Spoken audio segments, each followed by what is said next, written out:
Hello guys, j'espère que vous allez bien. Bienvenue chez Ladoa. It's about everything. Actuellement, on va regarder un point.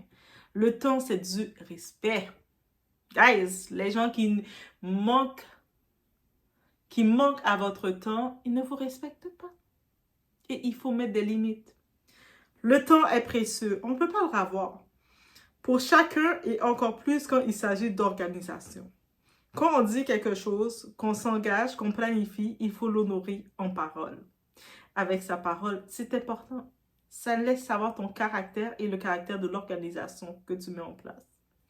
Tu ne peux pas te mettre en charge de quelque chose, donner ton numéro, ton téléphone, tes contacts et ensuite choisir bêtement de ne pas répondre, de laisser les gens dans le flou. Ça, ce n'est pas juste un manque de sérieux, c'est un manque de respect. Et moi, je ne joue pas avec ça. On y va sans perdre de temps. It's about.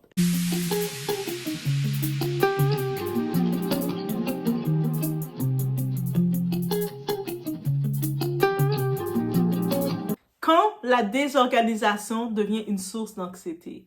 La désorganisation et le manque d'éthique me donnent de l'anxiété. En vrai, c'est ça. C'est ça. Et je refuse de me créer de la souffrance mentale dans des milieux où je voulais juste aider. Parfois, on s'engage pour faire du bénévolat, pour servir, pour apprendre, pour être utile.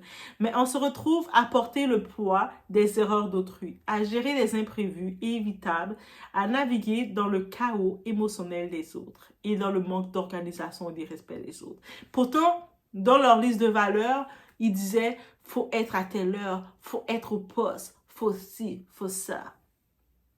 Je ne veux pas ça. J'ai appris à reconnaître les environnements malsains, même quand ils sont déguisés en opportunités. Je viens avec respect, avec sérieux, avec la volonté de bien faire, et si en retour, je ressens ni respect, ni structure, je fais ce que je fais de mieux, je me retire. Parce que rester dans un milieu désordonné, c'est se manquer à soi-même. C'est quoi avoir l'éthique au travail? Avoir de l'éthique au travail, ce n'est pas juste suivre des règles écrites, c'est respecter la parole donnée, répondre à ses messages, être transparent quand on ne peut pas livrer. C'est savoir dire « je ne peux pas » plutôt que « laisse les autres dans l'attente et l'incompréhension ». C'est aussi honorer les valeurs de l'organisation qu'on représente. L'éthique, c'est un miroir. Elle reflète qui tu es quand personne ne regarde et ce reflet montre le désordre, le mensonge ou l'irrespect. Alors, peu importe ton poste ou ton statut, tu as perdu la crédibilité. Et c'est ce qui en est.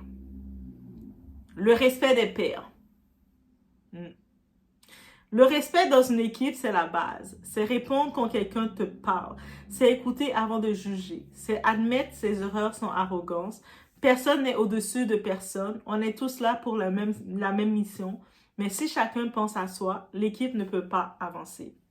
Le respect, c'est aussi reconnaître l'effort de ceux qui donnent sans attendre en retour. Et je dis clairement, si tu ne respectes pas ton équipe, tu n'as pas ta place dans le leadership. Aussi simple que ça. Donc, tu t'engages pour dire, OK, on va faire notre rencontre d'équipe à 10h. Il faut être présent à 10h45. Ne soyez pas en retard parce qu'il faut être à l'heure et tu mets la ponctualité comme étant tes valeurs. Le monde se déplace, fait en sorte d'arriver avant 10h45 pour respecter le code que tu as dit. Et, OK, on est là. OK, mais voici le numéro de la personne pour appeler responsable. Tu arrives sur place, tu contactes les gens ne savent pas quoi te dire. Les gens t'envoient à gauche, à droite. Toi, tu es comme, où suis-je? Donc, moi, j'ai quitté chez moi. Je suis venue à l'heure qu'on m'a dit de venir. Et puis, on m'envoie à gauche, à droite. Je suis en train de courir un peu partout, chercher où je vais. Il n'y a aucune organisation, aucun retour, aucun appel pour te dire qu'est-ce qu'il y en est. C'est quoi ce respect-là? Tu me prends pour qui? Après, votre mention de parler, il faut donner son 100% à l'organisation. Il faut faire ci, il faut faire ça. L de F, non.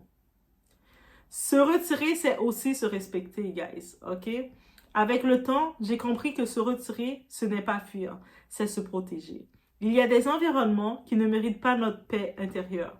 Et si on veut construire, aider ou servir, Il faut être entouré de gens sérieux, cohérents et respectueux. Parce qu'au final, l'éthique, c'est le reflet de ton amour-propre et moi, je choisis de protéger le mien. Donc, voici ce qu'il y en est d'un événement qui est arrivé. Je ne vais pas donner plus de détails, peut-être, pourquoi pas. Mais bref, je m'étais inscrite pour m'engager dans un service de ministère d'accueil. Et puis, ça avait l'air sérieux. Comme, ils ont fait des meetings, on assistait à plusieurs rencontres, plusieurs meetings. Et puis, ils insistaient sur les valeurs, sur l'éthique. Ils insistaient dessus. Fait que je me disais, c'est sûr que c'est sérieux. C'est sûr que c'est quelque chose de sérieux. C'est sûr que je peux faire confiance et moi, je dois donner mon 100% parce qu'ils sont sérieux. Et là, après, ils ont même créé un petit groupe WhatsApp. OK, voici les communications qu'on va faire dans notre groupe pour être à jour et tout ensemble. Et bref, et bref, et bref. Et là, maintenant, je suis pas de problème. OK, dimanche, Doha, il faut être là pour avant 10h45. C'est la ponctualité, c'est important pour servir dans le ministère et tout, et tout, et tout. Et moi, bien entendu, je suis comme, OK, je mets mon réveil. Si on est rendu samedi soir, donc je commence déjà à préparer mon heure de sommeil pour ne pas être en retard et quoi que ce soit, parce que la ponctualité, c'est sérieux. Donc, j'arrive 10h, quand j'arrive sur place en marchant rapidement, il est 10h25. Oui, oui, oui. 10h45, 10h25. Je suis venue un petit peu tôt, il y a déjà du monde, c'est correct. Bref, j'arrive et puis je me dis, OK, j'attends un petit peu, je suis à l'intérieur, j'attends.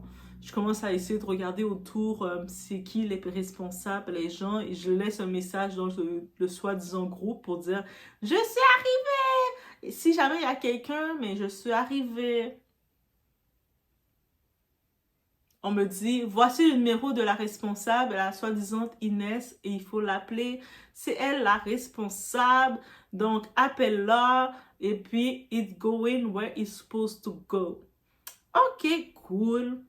J'appelle, ça sonne, mais ça ne répond pas. Ça sonne, ça ne répond pas.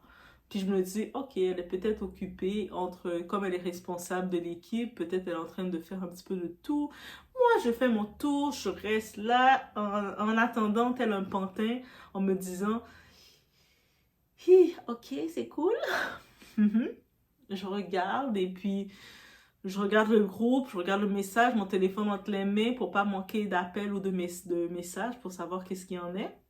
Rien du tout. Les gens passent, les gens de temps en temps te regardent en disant que t'es donc venu tôt, toi. Qu'est-ce qui se passe? Puis moi, je suis là. Et j'aime pas ce sentiment. Ça fait naître mon anxiété la plus profonde en moi. Et là, je suis là, j'attends, regarde. De 10h25, il est rendu 11h. On a passé le 10h45. Je me dis, mais c'est pas sérieux. Après, je me dis, tu sais quoi, je vais faire une petite marche pour descendre mon anxiété. Au lieu de retourner chez moi énervée, je vais faire un petit tour, marcher. Ça fait du bien de marcher, c'est bon pour l'exercice. Ça fait de la cardio, c'est bon pour l'exercice. C'est de l'exercice. Donc, je commence à marcher, marche. Je fais le tour. Puis finalement, le temps de marcher, il est l'heure que l'assemblée commence. 11h30. Donc, je me dis, tu sais quoi, j'ai pas reçu aucun message, rien du tout. Je quitte ce groupe de foutaises. Je le quitte sans regarder derrière, sans demander plus d'explications. C'est un manque de respect. Vous avez manqué mon temps. Le temps que j'ai fait pour me déplacer pour venir dans ce soi-disant rendez-vous de foutaises, j'aurais pu le faire à déjeuner tranquillement parce que je commençais à avoir faim. Donc, j'étais énervée, bien entendu, mais après, bof, j'assiste à l'assemblée normale et puis je me suis retirée de cette foutaise, de ces gens qui ont un manque de respect et tout. Pas de contact, pas de retour, rien du tout de ces soi-disant responsables ou soi-disant je ne sais trop quoi. Et je me dis, mais c'est ça se foutre des gens. Mais pourquoi tu te mets en tête de te dire responsable? Tu donnes ton numéro de téléphone comme référence, tu ne réponds pas aux appels, tu n'envoies pas de texte, on ne voit pas de rien pour rien du tout. À quel point que tu peux manquer de respect aux gens, petit animal? I'm sorry, I say that. But yes. Et ça m'a tellement énervé, je me suis dit, mais ça, c'est le monde. Si tu respectes pas le temps de quelqu'un, mais tu ne mérites pas non plus qu'on te respecte. Et puis, j'ai fait du recul. Je me suis dit, mais s'il y a des blocages pour que je participe dans ce genre que je participe, que je donne mon temps et mon énergie, donc quoi que ce soit comme ministère, c'est pour une raison. C'est que c'était une raison en effet, donc je me suis dit, ok, c'est beau, je me retire tout court. Il n'y a pas d'effet sans rien, il faut écouter les signes, mais je tenais à en parler parce qu'il faut se faire respecter dans ce truc. Donc, I let it go like that. Faites attention à vous. Faites attention de respecter vos paroles. Si quelqu'un ne respecte pas les codes des paroles, ne respecte pas votre temps, tournez le dos. Il n'y a pas plus à rien et tout, tournez le dos. Si on va terminer comme ça, faites attention à vous. On se voit au prochain vidéo.